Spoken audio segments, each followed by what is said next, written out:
Today we're demonstrating how to install a Micom SW800.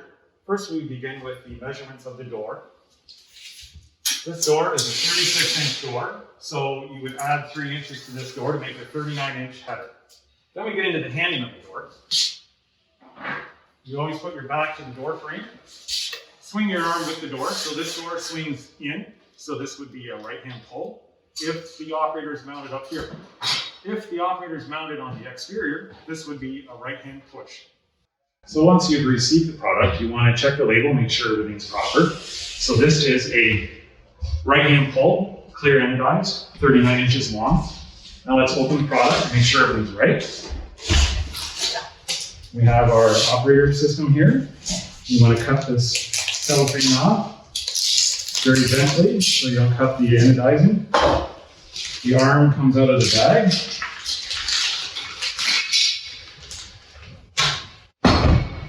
And you want to inspect the mechanism, make sure there's no blemishes on it. Looks pretty good. Let's get rid of this packaging.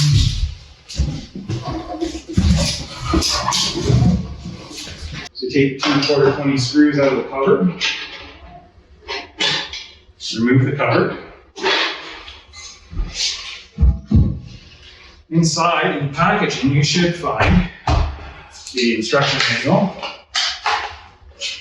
caution decal, your barrier-free symbol, and your Atom sticker. This is very important that you install this. This has all the instructions for the operator.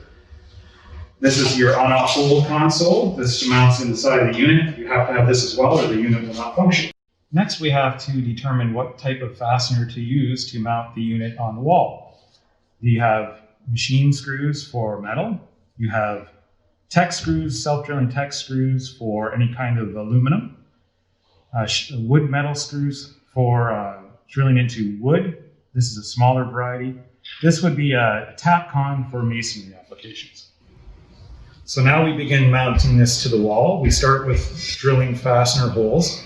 Usually, depending on the substrate behind the drywall, you have steel studs, you have wood studs, you have masonry, you have a variety of different applications. So in this application, there's wood up there, but if you had wood studs you had to find, you meter them out with a stud finder, and then just measure different locations and drill accordingly in the extrusion. In this application, I can just drill a variety of holes wherever I like. You really generally want at least 2 or 3 on the end, on each end, and then a variety alternating up and down through the middle. You want to put in at least 6 to 10 screws in, depending on what you have. So now we're ready to install this unit. You want to address everything before you mount the operator on the wall, like is there a strike wire to be put in? Do you need to make preparations for the hydro connections? But other than that, we're not doing that in this location, so I'll just start fastening on the walls. We begin by, in this application, it's a pole mount, so this can go right on the wall, like so. If you're doing a push mount, you want to measure the reveal on this header and mark it out, and then do some pilot holes, so presumably go like that, and then secure it onto the metal header. Now, in the push application, you'd have to put some shims in behind here to prevent any rocking. Also, in this application, we look pretty good for level, but you always want to put a level up here just to make sure that it is straight, because there's nothing worse than getting it finished and it looks pretty crooked. You can pre-drill this as well. Now that the header is firmly secured and straight, we can now mount the gearbox. So it fits into the extrusion. There's some 1/4 nuts that you have to find. So it's always a good idea to have them in place before you try and put the operator in or you're searching for them. So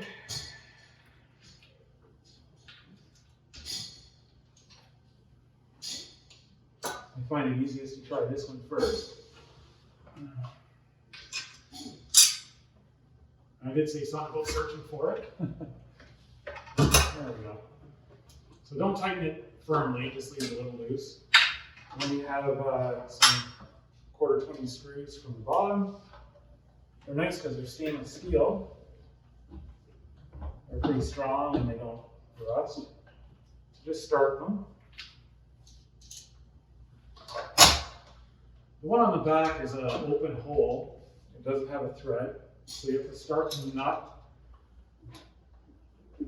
as you go. Now you're able to tighten everything. So these are quarter 20 lock nuts. If you fasten this properly, it shouldn't become loose.